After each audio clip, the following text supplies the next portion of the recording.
Well, quite the exhibit is on display right now at the Reese Museum at ETSU. It is a presentation that can evoke some emotion. It can also start quite the conversation. Here with more now on Fletcher is Anita DeAngelis with the Mary B. Martin School of the Arts and Spencer Brenner with the exhibit. And guys, it's great to have you on the show.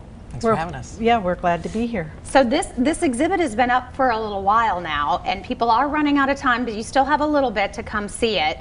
But you've been putting this kind of together. Tell me a little bit about Fletcher and how this all got started.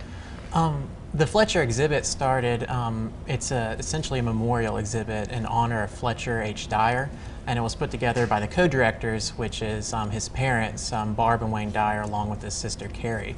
And when he passed away at the age of 22 in 2009 in a motorcycle accident, he was just about to finish his graphic design degree. And a lot of the work that Fletcher was making was politically and socially engaged.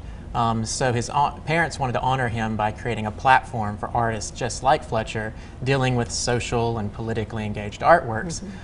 So they created the Fletcher exhibit. And this is the 7th annual exhibit that's come along. So we've seen thousands of different types of artworks dealing with many different subjects. But this year in particular is real exciting. And of course, we usually say that if it's been in the headline in the recent past, it's usually being dealt with in some form or fashion by an artist that's been juried into the Fletcher exhibit. And this year with the political climate as it is and so much going on, you said you definitely see that on the walls, and you said a lot of different artists, a lot of different work in this. Yeah, this year we have 83 artworks by 62 different artists, 19 U.S. states as well as the District of Columbia are represented. 3 countries along with the United States and Hong Kong are also represented, and of course Hong Kong right now being also in the news too, that with the protests and things like that.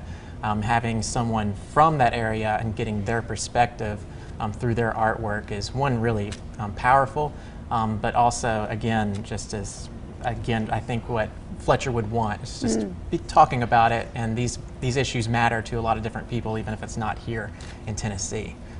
And Anita, this work is judged, and bringing in quite the juror here as well. Right, the juror for the exhibition this year is a woman named Sue Coe, and we've had her on campus previously, but Sue is an animal rights activist, a human rights activist, a political activist, and her artwork is actually pretty well known. She's an illustrator whose work has been published on the covers of Time magazine and Newsweek and things like that for quite a long time. So she fits in really well with what this exhibit is also doing, which is starting that conversation. And I think I read one of the quotes, it talked about being offended. You have the right to offend as well as to be offended. And it's interesting that they use that terminology, because as you walk through this, definitely going to, you said a lot of people very moved by some of the pieces. Yeah, some really intense content being dealt with. So sometimes artists come at it from a humorous perspective, others it's really personal. So again, without giving too much away, I would encourage the public to check it out. Of course, it's free and open to the public. The reception will be a great time to also check out the exhibit because you can hear the perspective of the juror. Why are these artworks in the exhibit from the 300 plus submissions that we got this year? So Anita, that's a wonderful opportunity to come in and really get a different perspective on what you're seeing. It sure is. So Sue will be here for the reception, and she'll do a talk, and that's on November 7th at 5 o'clock.